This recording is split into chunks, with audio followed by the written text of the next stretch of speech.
Hey everyone, this is Phil, and making a video about sponsorships. So I've actually been live streaming a lot lately, and I'm getting a lot of sponsorship related questions. So I thought it'd be cool to take some time and make a video for educational purposes and also to explain some of my viewpoints when it comes to sponsorships. So I guess most fundamental topic, what is a sponsorship? So we can't really begin talking about specifics until we figure out what exactly it is. To me, a sponsorship for a brand is a way for the brand to get people to represent its values in a mutually beneficial relationship. All right, that sounds kind of complicated and wordy, but I'll break it down. So it's a relationship where two parties, usually company and individual, work together to support each other and give each other benefits. So for example, we sponsor a Speedcuber. We give the Speedcuber free cubes, discounts, gift cards, pay, those things to help them travel for competitions.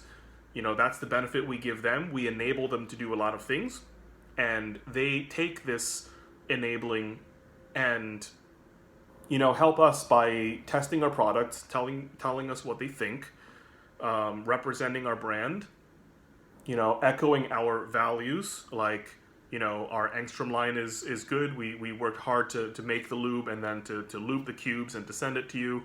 And they try it and they like the cube, and so they say, yeah, this cube is actually really good and I got good results. So that's an example of a relationship where parties exchange benefits and support. And brands really need this, right? Because really advertising the brand works in one of two ways in this context. Number one is the company itself says, oh, we're so cool, right? So if you've consumed the Cubicle brand before, you might notice that we place a lot of emphasis on innovation and creativity.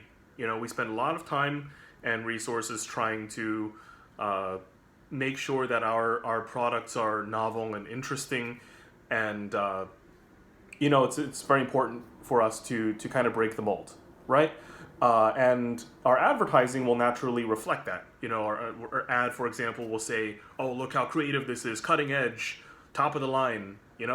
But that's only half of it, right? It's not enough for you to say to yourself, "Oh, I'm cool," right?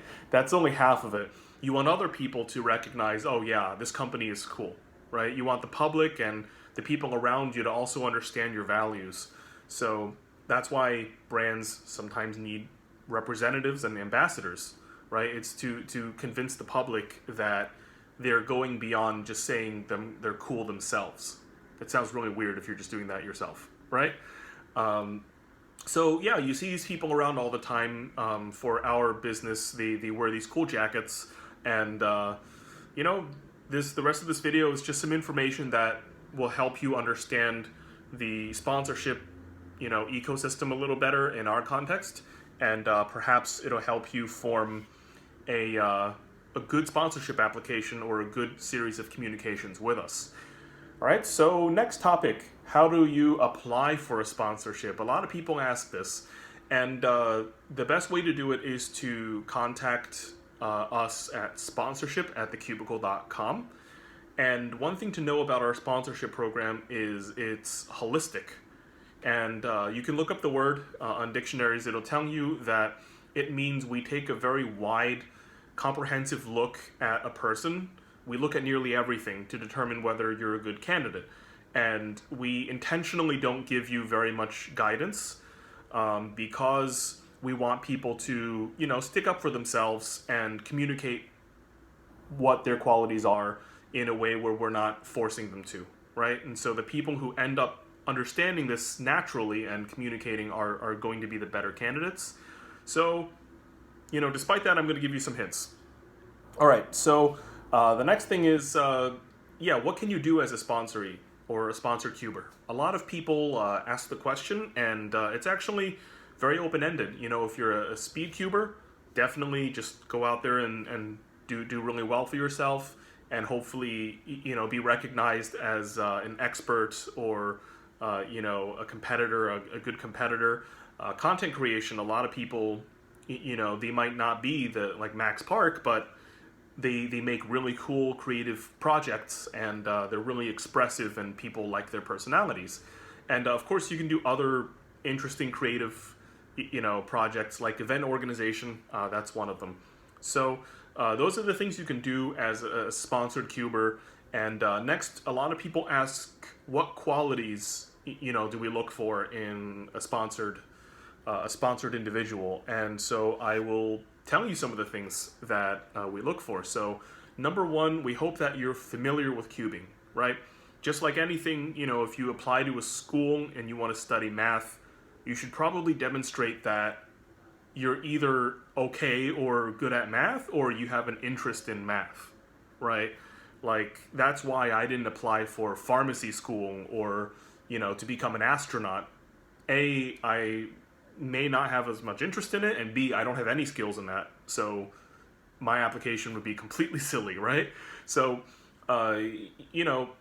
some people are really good at cubing when they apply. Some people are still improving and still on their way. Either way, the best chance you can give yourself is to show interest in cubing and to show an attitude that is oriented towards self-improvement. That's really important, right?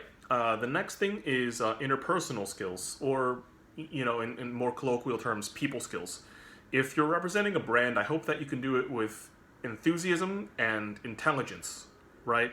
And social skills is a big thing. If you're going to communicate that you represent a company and that your actions are associated with the company is going to hope that you know what you're doing and you're not going to say something really awkward or inappropriate. So we hope that any representation can be done with enthusiasm, intelligence, and professionalism.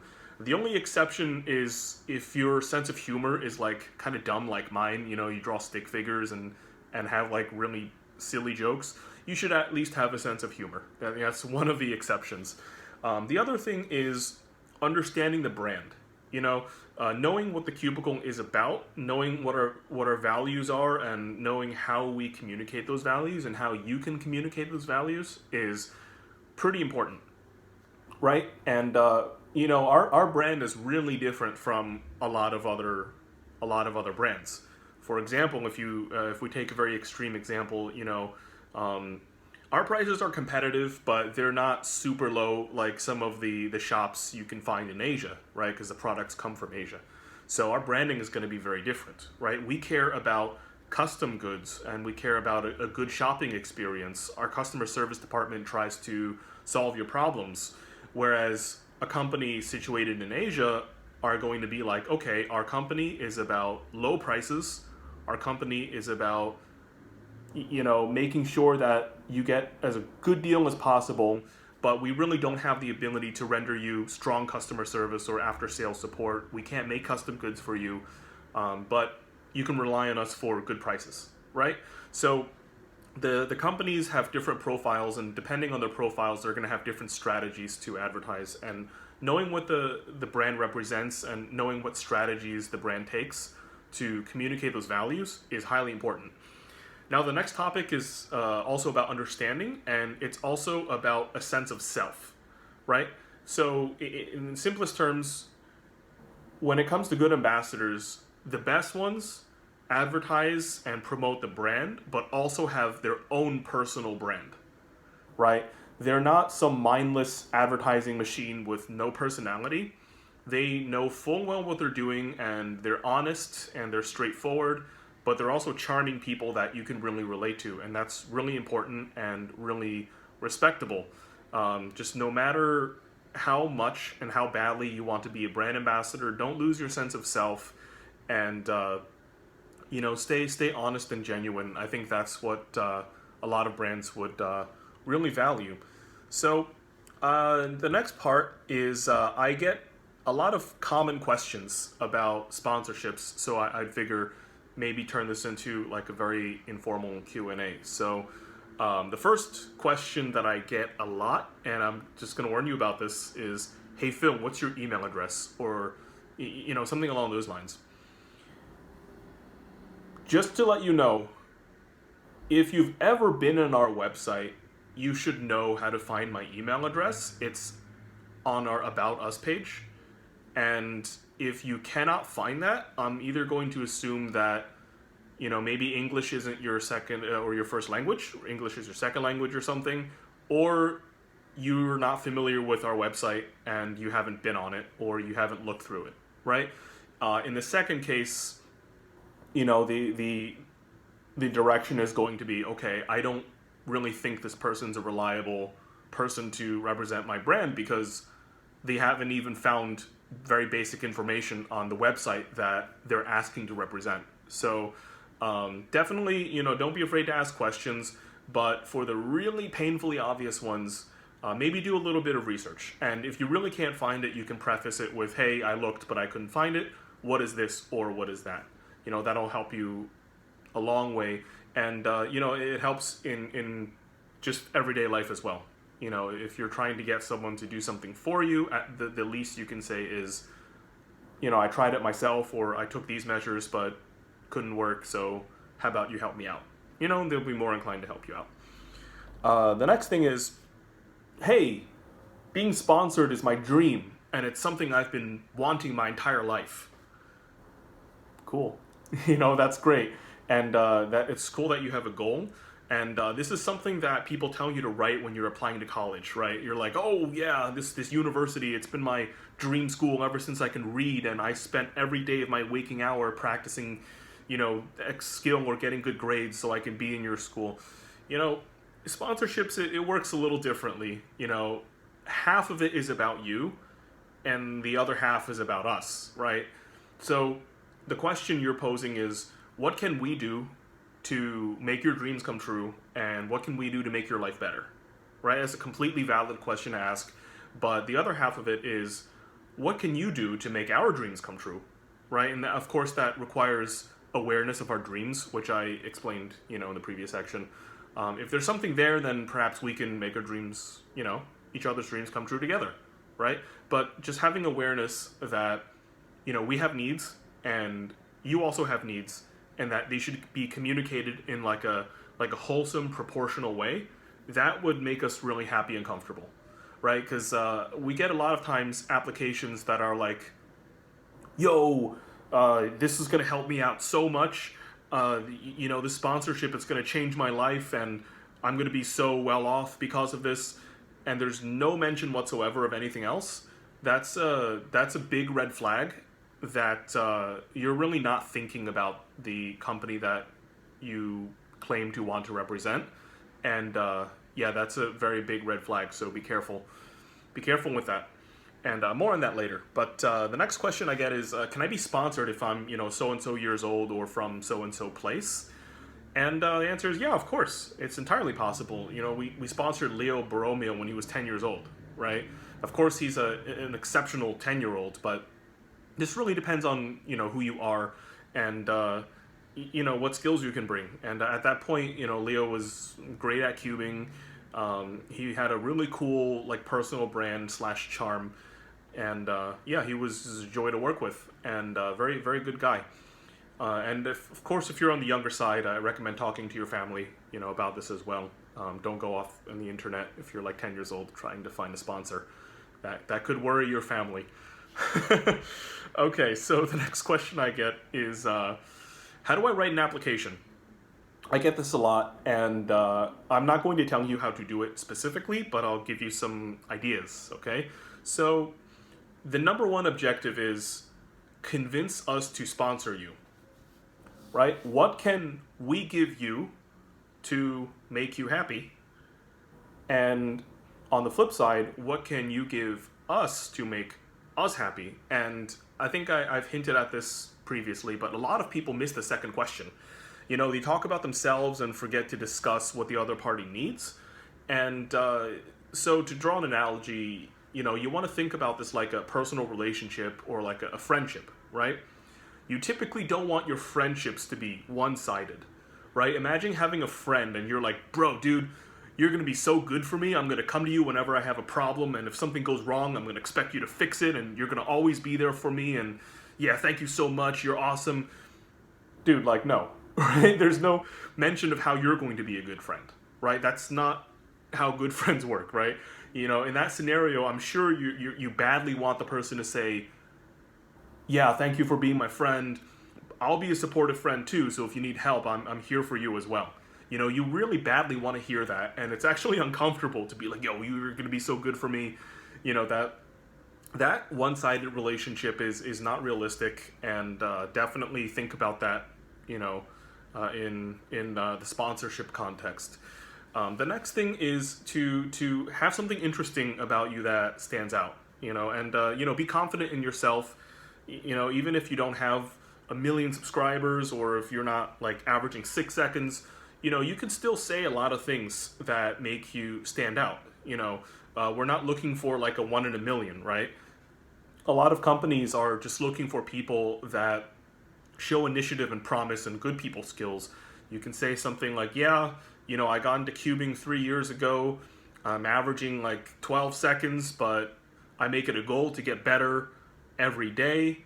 I study really hard and I pay attention to the advice I get. And even though I'm not world class, my goal is to become a lot better. And that makes you a much more interesting person, you know, than maybe, oh yeah, I averaged 12 seconds. I don't know if I'm good enough. Right? There's always a way to portray your story as something that's cool and interesting and relatable. Right? I used to average 12 seconds. Heck, sometimes I still average 12 seconds if I'm not careful. So, you know, we can relate to you better if that happens.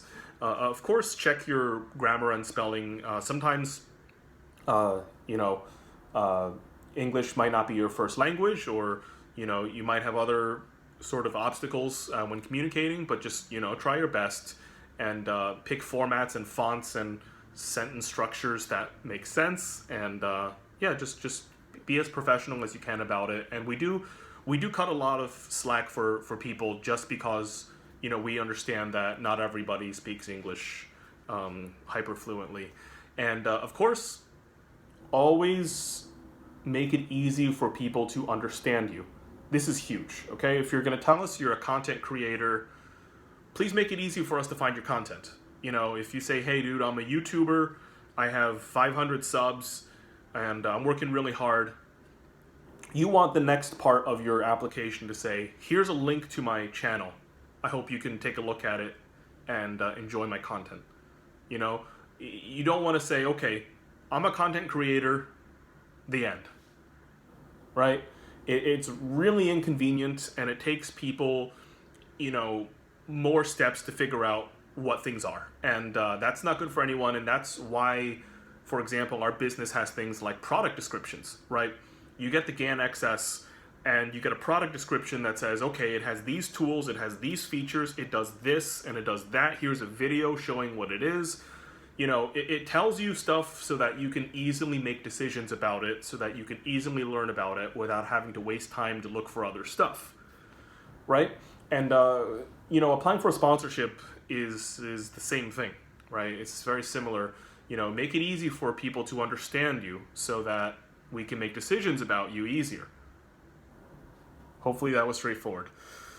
All right, so this video is running a little bit long, so I'm going to conclude here. In summary, think about the sponsorship relationship as a two-sided relationship, kind of like a friendship, right?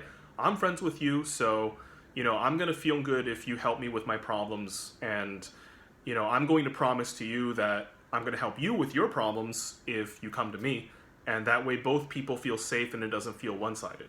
Okay, companies are not repositories of free stuff that you say, okay, you're just going to be good for me, so you give it, you know. It's kind of silly. Be ready to pitch your personalities and your qualities, and of course, always be confident in yourself. There's always something worth it, right?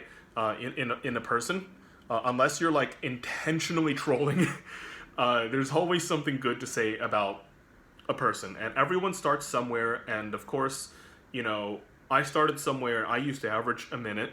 I used to not know anything about cubing, and so I can relate to you. If you're a beginner, just, you know, say so and be ready to talk about yourself. You know, only you know yourself, so at least you know yourself best. So that's one big piece of information. And you know, the other thing is, don't be afraid to make content. All right, so this is something interesting about myself that maybe some people don't know. I make these intentionally crappy drawings to show people that there's more than one way to create content. right? And there's more than one way to get people to enjoy your content. As long as you're, smart and you have interesting content and you have interesting ideas, yeah, people are going to listen and perhaps look past the weird method of communication. But if for that, just try to be funny, right? So I do that to not only because it's quick and funny, but to show people that you can make content. You don't need to have $1,000 camera, or you can make stuff with your smartphone and some intelligence and creativity and wit, right? And I hope more people are encouraged to make content. If I can get by with stick figures, I think more people should be encouraged to make content. Don't use I don't have the gear as an excuse to not make anything if you want to make stuff, right? And lastly, I hope you have fun. I hope you're in cubing because you like to cube and you like the social life of talking to your peers and other cubers, or perhaps you like the feeling of self-improvement, or maybe you like to collect hardware and you like to see how different puzzles work. I hope you're into cubing because you love cubing and not because you're chasing some status where you can rub it in other people's face, or you can get free stuff and be like, haha, I can get free stuff. So I hope you're in cubing for some, genuine reason. And of course, this is hard to tell, but this is just, a hope from me to you. So that's about it for this video. It was kind of lengthy, but I hope it communicates some of the ideas going through my head. About sponsorships and about life in general sometimes. So I hope it was helpful. And if you have any questions, feel free to let me know. And I hope you have a fantastic day. I know a lot of people commented about my little avocado back here. He's been keeping me company in this room while I work from home. All right, take care.